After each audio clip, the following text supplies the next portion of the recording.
So two things. Some gotta bring my mic over here. Sorry about that. A couple things have changed since. One, the husband will be calling in here in a minute, and his wife is in the Alderson Federal Prison Camp.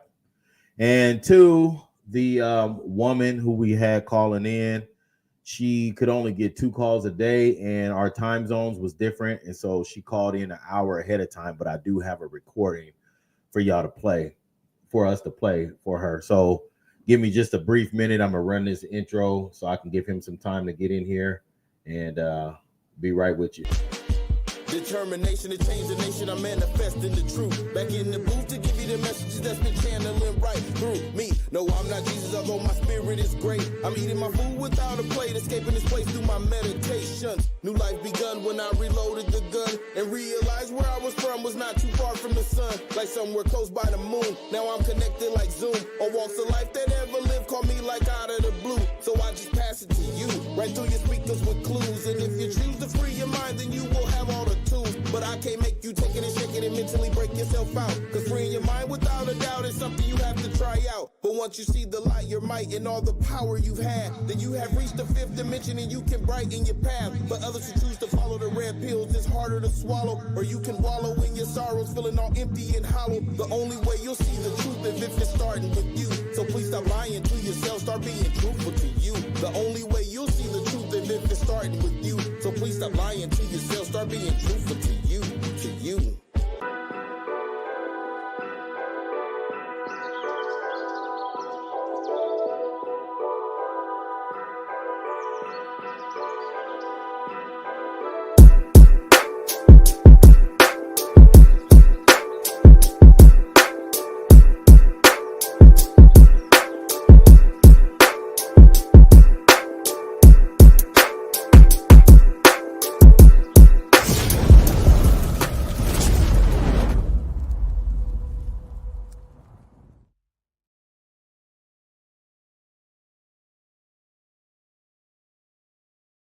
All right, y'all. Good evening.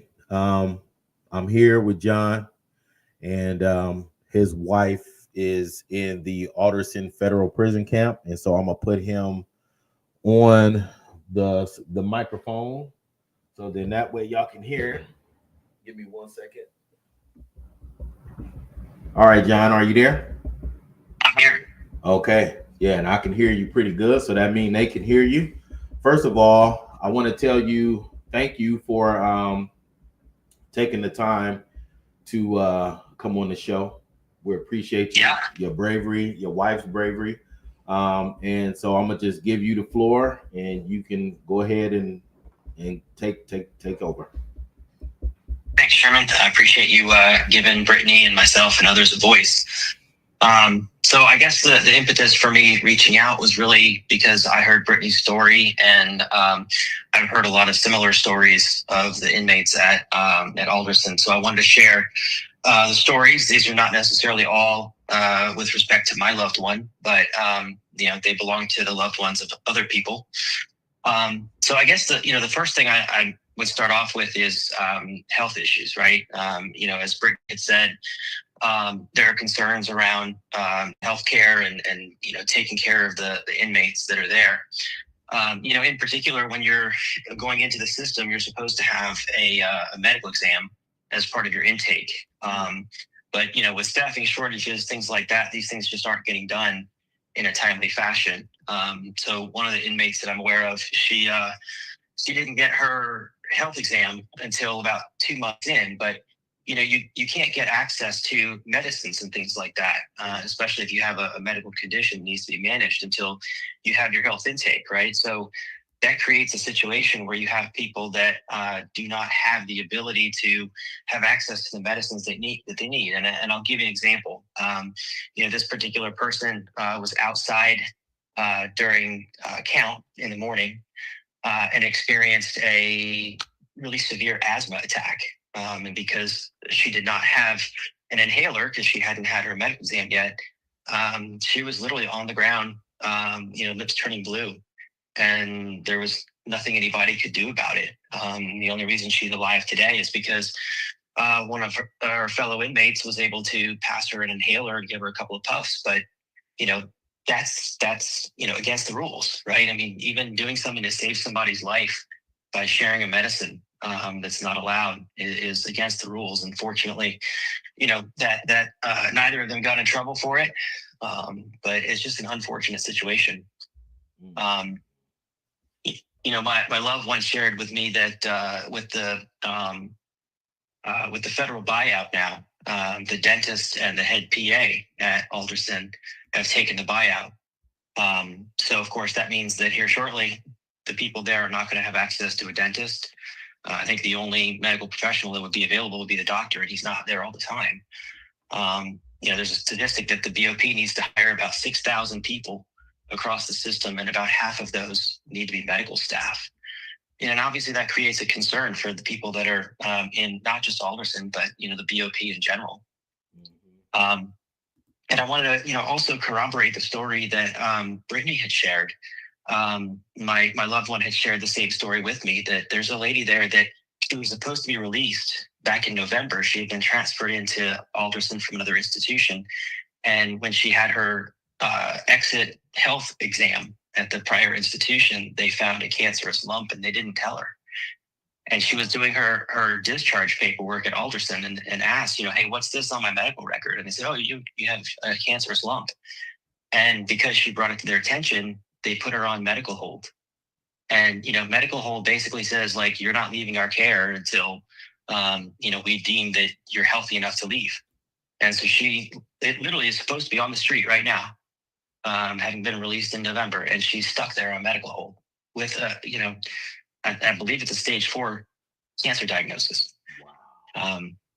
I've had, seen people posting about her on Facebook, trying to get some help just to get her out so she can get medical care that she needs. So, the health concerns are real. Brittany had also mentioned issues around food. My loved one shared that, and I've read this in a couple of different places, that one of the biggest sources of food for the BOP is donations of food. And if you think about it, right, let's say you've got a meat packing plant and you've got a bunch of meat that's getting ready to turn. What do you do with it? You throw it away? You throw it in the incinerator? No, you donate it to the prisons, right? They have meat coming in regularly that is actually stamped as not fit for human consumption. They have food that's rotten and expired. There's these pudding packets that I guess they bought last year, and they expired like 8 months ago, and they're still giving them out to people as part of their lunches when they want to, get rid of some desserts and stuff. My loved one shared with me that she was at dinner one night, and one of her friends was having a spinach salad and found a wasp in the spinach, and brought it to the attention of the kitchen staff, and they said, "Oh, sorry, we can't pick them all out." The quality of food is it's horrendous.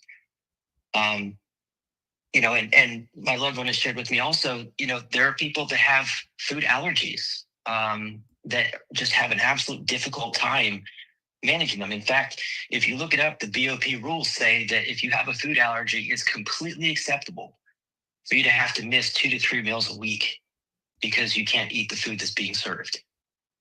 And in my mind, that's unacceptable. The BOP rules say that you have to be allergic to 2 or more foods just to be able to get a meeting with a dietitian to discuss having an alternative diet. And even that, the wait to see the dietitian is months long, right? So you still have a situation where people, they can't get access to the food that's healthy for them. In particular, one of my loved one's friends, when she came in, she didn't get to go to the commissary for 5 days, and she has a food allergy, which meant that for 5 days she didn't have access to good food and was basically being taken care of by her fellow inmates, giving her food, side dishes that she could eat, or giving her food from the commissary. What she shared with me that one of the people there has an allergy to bovine, right? So anything that comes from a cow.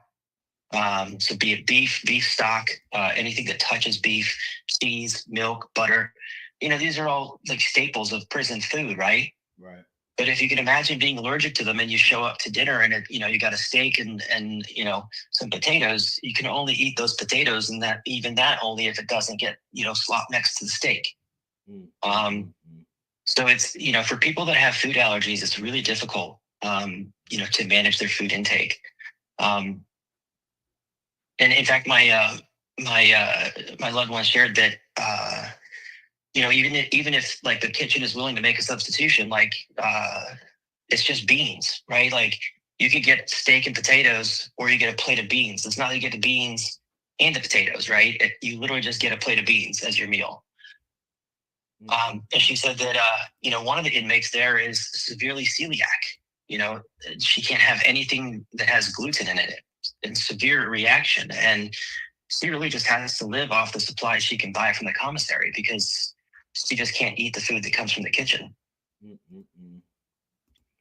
And here's an interesting one. So my loved one shared with me that a lot of the time when they go to the commissary and they buy things like Pop-Tarts or pudding packets or whatever, they're labeled as not for individual resale, but they're buying those things from the commissary, right? Or like, for instance, in the visitor center, there's food packets that you can buy, sandwiches you can heat up, things like that.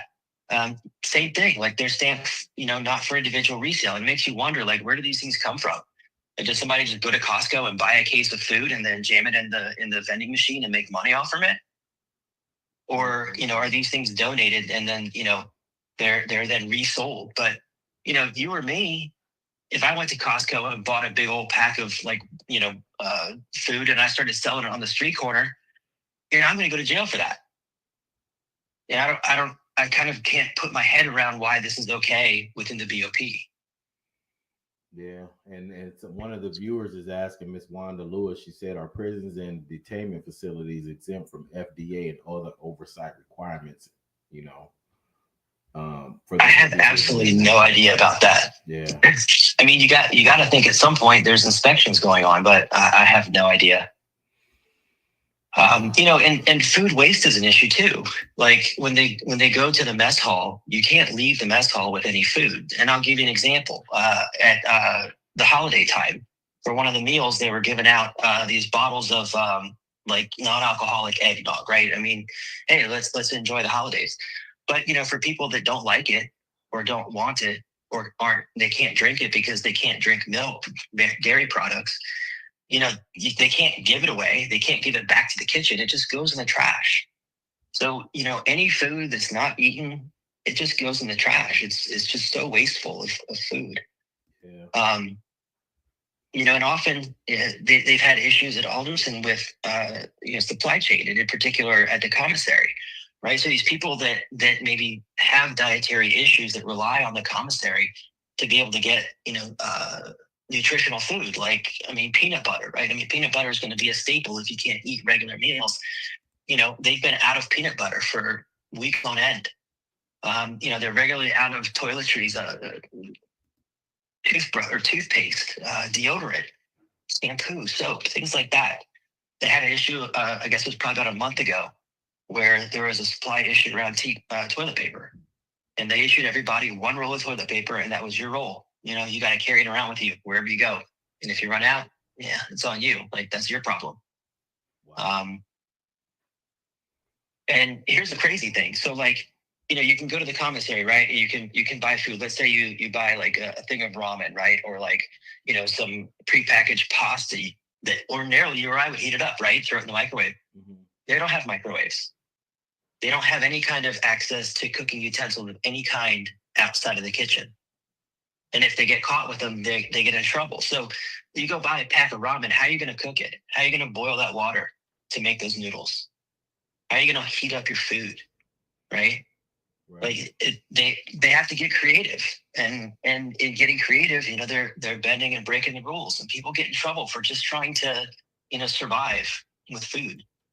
Yeah. And what's crazy is, speaking of trouble, I do want to share with everybody that today, all day, we were not able to get a hold of Brittany and her parents, her family, her friends, her grandmother, Everybody received the same message when they tried to email Brittany. It said the above named inmate has chosen to remove your email address from his or her approved contact list and therefore cannot receive or send messages to your email address.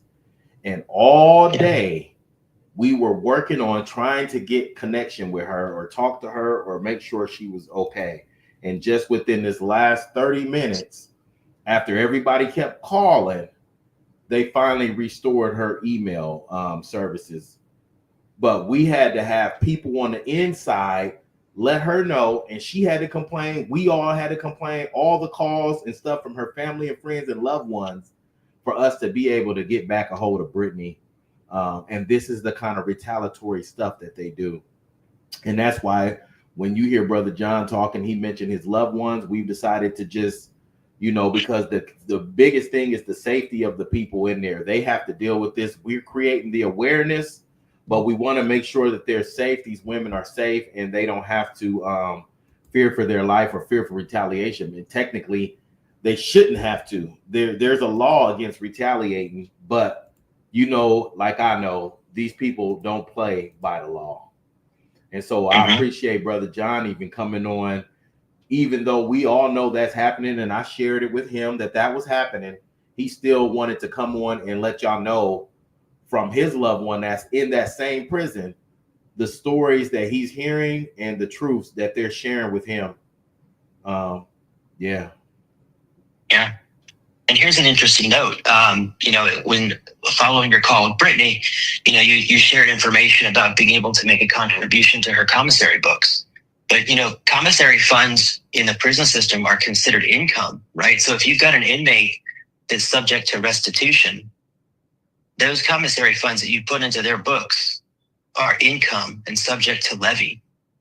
And so, if you've got somebody that you're giving a lot of money to, up to 80% of that money can be forced to go to pay their restitution. Wow. So think about that, right? Like if your loved one needs $200 to be able to go to the commissary and buy things, if they've got that kind of levy, you got to give them $1,000 for them to get net $200 to be able to survive. And what that means is it's not, the inmates that are paying this restitution. It's the loved ones, the people that care and want to make sure that they have access to food and supplies that they need. We're the ones paying that bill. Wow. So, Brittany had mentioned the living conditions. The buildings, from my understanding, they're not that old, but they're deteriorating quickly. The metal stairs that are, outside of the building for access to the higher levels, they're rusted and dangerous. Like they just replaced or repaired them a couple of weeks ago, but, one could easily get a cut from that or, fall through the stairs. Like people that live on the ground floor, they got it easy, right? But the people that have to go up to the third, fourth floor and use those stairs outside, like it's dangerous. And like Brittany said, there's mold everywhere. The showers, the walls are just, and the ceilings are covered with mold, and it's in the ventilation systems. It's too high up for people to get up there and clean it, so it just doesn't get done. And there's leaks everywhere. My loved one shared with me that a couple of days ago, there was a sewer pipe that burst in one of the living units upstairs, and it leaked down into the lower units. And they sent people in to repair it, but was it properly repaired? Was the situation properly, decontaminated? She said that the smell was lingering for hours and days. And at the same time, the hot water broke. So for a time, I don't know if it's been repaired yet or not, but for a time, they didn't have any hot water. Wow. And this is a minimum security prison. These ain't like you dealing with maximum security people. Right. Somebody on here said my best friend is in this jail. It's crazy. Mm-hmm. This is supposed to be Camp Cupcake, right? I mean, that's what we think about like, Cupcake. Yeah. I mean, you think these people have it easy, but I mean, imagine how much worse it is at other institutions. Right. Yeah. And Brittany had made some comments about the staff. I mean, I don't have any interactions with the staff other than the people at the visitor center. And to me, they've been great. So, that I have to give a shout out to the people that work at the visitor center in Alderson. They've been great. But, we've been dealing with issues around the Second Chance Act and the First Step Act as well. It's a documented fact that the BOP doesn't really have any good process for implementing the SCA and the FSA. It's almost left to the discretion of the different institutions and the different case managers that are working on it. Yeah. The OIG actually did a study. I think it came out back in December, where they were looking at how the SCA and FSA were being applied and what that meant for people's release dates. And they found that there were, people that were being released way too early and people that were being released way too late. Well, just like Brittany said, you only required to serve 33% of your time, and she's already done 50% of her time, and they've been denying her. But I do want to go back to this other thing that I found. So, like I said, the more I dig, the more I find. And the U.S. Department of Justice posted something on their page that a BOP correctional officer indicted and arrested for sexual abuse of a ward. So on September 4th, 2024, a BOP senior officer specialist assigned to the Federal Prison Camp Alderson in West Virginia was arrested following an indictment charging him with 6 counts of sexual abuse of a ward and 1 count of abusive sexual contact. James Bennett was charged in the Southern District of West Virginia, according to the indictment, from in or about June of 2023, in or about 2024. Bennett engaged in sexual acts with 3 victim inmates at FPC Alderson. The investigation is being conducted by the OIG Washington office with assistance from the West Virginia State Police. Forensic assistance was provided by OIG Cyber Investigations Office. And this was just dated September the 4th of 2024. So yeah, it's crazy, the stuff that we have uncovered. And then with the stories that you're telling us about, like, we need to make sure that these women, not only do they have a voice, and we put the action into it to make sure that they're getting the help that they need and attention that they need. So what we're working on is getting some letters to our state representative here. And, once we get a format, maybe you could send it to your state representative, because we need to make sure that every person that's willing to come forward have a representation from their state, congressman or senator. So that way they have a chance to have their voices heard and somebody to advocate for them on the outside. Yeah. Interestingly, the BOP implemented sexual abuse and sexual harassment rules, and they're required to do an annual audit.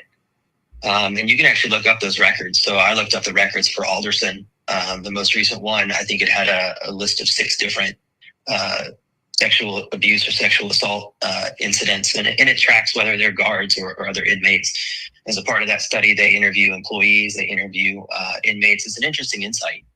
But my loved one shared with me that even after that incident, there was an inmate who got pregnant by a guard, and the guard ended up just quitting his job and running off to boot camp. And of course, the inmate got transferred out to a higher security facility. So these things happen. Wow. And so my thing is, so now that we know that it's happening, we got these people that's willing to come forward. And I'm going to tell y'all the truth. Since Brittany has shared her story, I've been contacted by a lot of different people. A lot that is willing to talk. Some of them is not willing to be identified. And then I also was sent a letter that was addressed to Trump with a bunch of signatures on it, basically saying the same thing. And so now what we have here is a discovery of this misconduct and the things that's going on.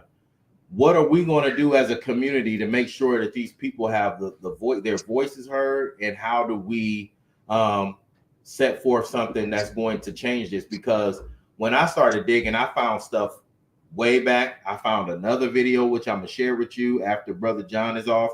And then before we bring on our next person, And there was a miscommunication. So the Central Standard Time, they were on a different time. And so the person who was supposed to call in, I do have a recording of her talking, and I'm gonna play that. And then I have one of her family members who's going to join us on the live. So I just want to give you, Brother John, a chance to leave us with some final words, and from your loved one and from you, and what can we do to assist? Yeah. Well, I'll share one more story with you because I think this is important, and I think it goes along with what we've just been talking about. When you go to visit your loved one at Alderson, when they enter the visitation center and when they exit the visitation center, they're subject to a full strip search. Now, there's a former inmate, not from Alderson, but another prison, who's now working down in the South, and she's become an advocate for inmate treatment. And her assertion is that these strip searches, they're not effective, right? Like, contraband doesn't come in through the visitor center.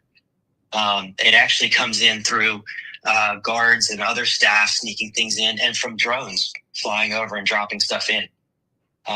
There's very little incident of contraband being smuggled in through the visitor center. But, our loved ones are subject to this, humiliation and control of being forced to do a strip search just to visit their loved ones. Mm-hmm. So, yeah, I mean, there's all we can do is try to be their voices out here, get these stories out. And hopefully at some point, there could be some kind of change. At the end of the day, these are our loved ones. They're human beings just like anybody else.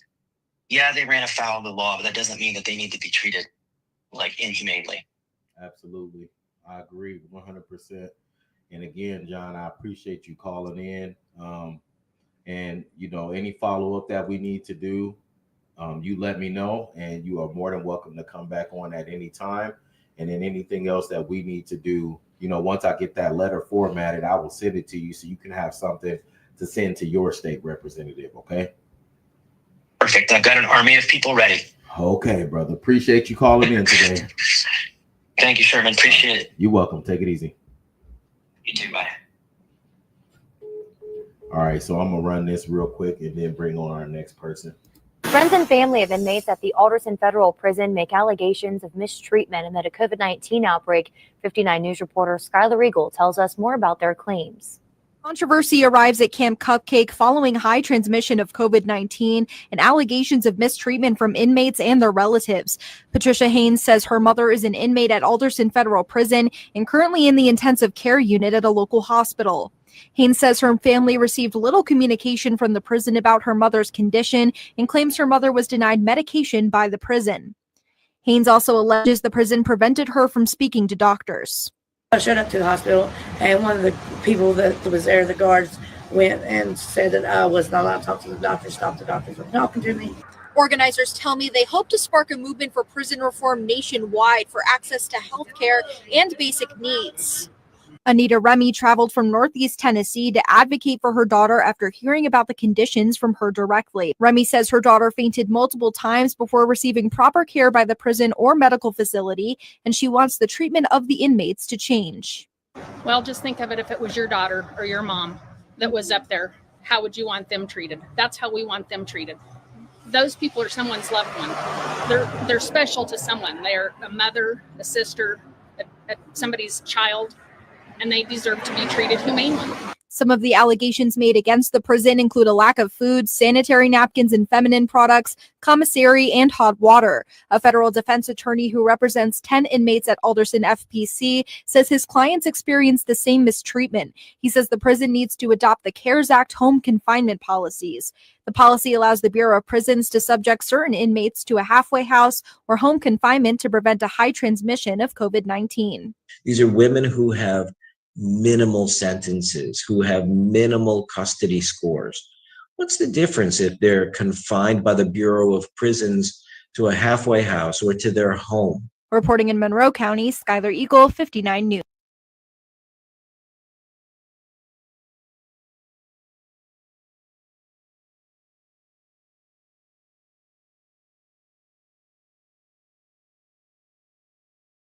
Sorry, my mic was muted. So I'm gonna go ahead and play this recording from this sister. And like I said, since the time zones was different, I didn't know. I forgot to mention that, and they only get 2 calls. So, oh, hold on one second. Her loved one is on the line. Do you want me to bring you on now, or you want me to play the recording first? Hold on one second. Yes. Okay, you want me to play the recording first? Yes. Okay, all right. Give me 1 second.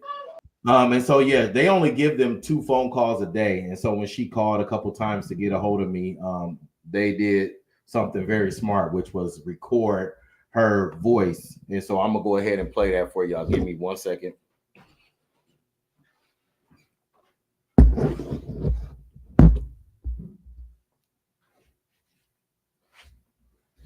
Okay, here we go.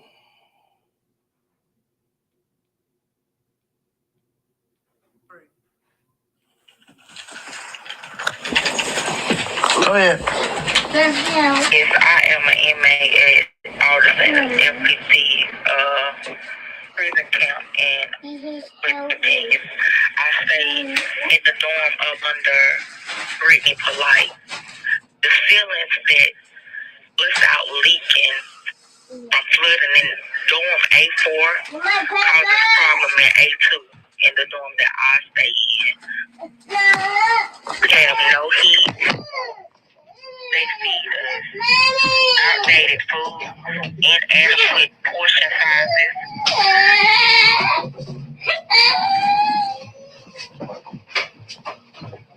The inmates are not able to comfortably speak to any admin about any questions that they're supposed to be able to answer for us because they're rude. They never speak to us as we're citizens or human beings.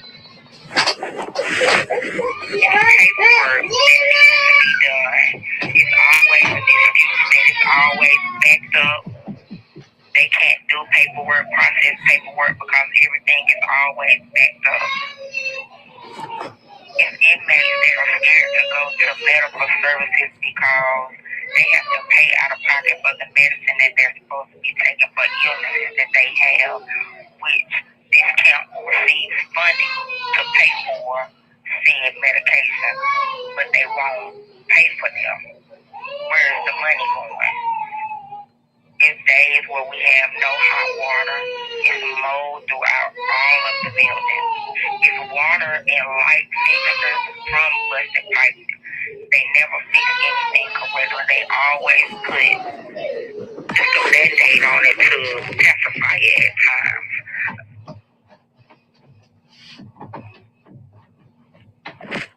She probably doing it. But inmates have to, how can I put it? Sleep fully dressed to even stay warm. Like I said, there's no heat in the dorm. FPC does not follow any of BOP's rules. People in here now, they're supposed to went home, they had a release date, and they've taken their dates, and they're still here without information about when they're supposed to go home.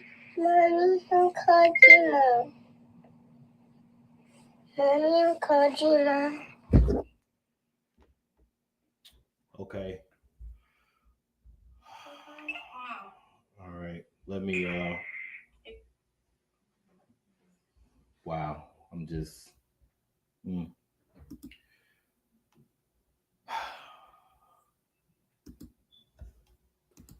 Yeah, that was tough to listen to with what she was talking about. And if you want to go ahead and say her name and your relation to her for the I'm people. her oldest daughter. That's my mom. Her name is Nashika Boyd. Okay. And she been incarcerated since May, Mother's Day of last year. Okay. And she's been all I want to say is I really appreciate you, taking your time out doing all of this, and having each and everyone's family, voices, opinion, throughout the social, throughout social network and all types of stuff. because if you didn't do this, we really didn't even know about this until my mom told me to look you up. All I got to say is I really hope something is done about this, because shouldn't no women be living like that, period. Yeah. Yeah. So your mom told you to look me up. How did she hear about me through Brittany? I think so. She Okay. told me basically what she gave me was Sherman Wells, Omaha, Nebraska, interview with Brittany Polite. That's how I found you. Okay. Yep. And so yeah, I think you initially tracked me down on Instagram? I tracked you down on Facebook, but then my sister that's not on Facebook, she found your Instagram. So I thought we need to follow you, nationwide. Why not? Yeah. Yeah. Because you're helping. Yeah. And somebody is asking Jahi, he said, have y'all filed grievances so we can start the legal process? So have there been any complaints filed? I mean, I know I did. Yes. Well, since when we seen the Brittany Polite story, we submitted we submitted the to the BOP all day that day yesterday. So I know my email is from what I said. It sent me an email every time I submitted something. So I know I got hella emails. Yeah, and I got a reply too. So if you have filed something, you should have gotten an email reply saying that they got it. So I did get my reply. Okay, so yeah, I think I got mine too. Two of them. Right. Yeah, and she said no one should be living like this. That's hey Tangi. Yeah. Yes. And where are y'all from? We're from Winston-Salem, North Carolina, but my mom wasn't originally supposed to be there, but they transferred her there, and now she's going to do her time there. So I really don't know what was going on with that, but I'm glad we done heard about everything. Yeah, surprised me, all the stuff I started digging up, and then it went back so far, and it's called Cupcake, and Martha Stewart was there and all that. I mean, and it's crazy that they're ran by family business. That's not good business. Yeah, so there's no outsider to ever blow the whistle because everybody there right. Right, so everybody is suffering. We're gonna blow the whistle like we doing now, and when your mom do have a chance to call back, you let her know. I don't care what time or day or whatever. She let me know when she can talk again, and I'll create a link. Well, she told me after we do this. Sorry for cutting you off. She told me after we do all this, and her name and picture and stuff is in it. If they take all of her stuff away, then we'll know why. And we're supposed to go visit her next weekend, which is the end of February. So she said if we don't hear from her no more, then we need to be on our way to West Virginia, and I will. Yes, ma'am. Because this is not right. It's not fair. No, it's not, and that's why I shared with you about what they did to Brittany, just so you knew, what y'all was getting into, this retaliation. She don't care at all. She won't help. Yeah. She don't care about her privilege getting taken away. She don't care about her name being aired. I don't care about my face or name being aired because it's sad. And I don't want my mama living like that. And I know don't nobody else want their family members going through stuff like that, especially when they're women. Women has all types of problems. Yeah, and I see Miss Diane was saying she was there, and they had her out date 2028 after a year of denials and motion. She wrote to get the credit and finally wrote Grand Prairie, Texas, and got her time granted and got released immediately over because she had served over her time, just like Brittany. So she's praying. She said she's praying for the ladies that's still there, and so I'm praying too. Brittany, but my mama ain't did her time yet, but I'm praying that Brittany gets released because that's not fair. It's not fair to any of them. Yeah. And how needs to be shut down, for you to see that Brittany came forth like this and did what she did, did that make you feel more confident to do what you did? Yes, it made me feel more confident. And to be honest, I was going to get on here after I seen Brittany, just to give my opinion and talk for my mom since she can't, because if no one's coming forward to talk, where are we going to get help from? How are we going to get the help we need? Right. What do you want to tell people about your mom? All I can say is this was my mama's first time going to prison. She really was not no troublemaker like that. She just got hemmed up in some mess. So basically, it's no place for her. It's no place for no women. I just feel that from my heart. I don't feel like no woman should be there. Period. Yeah.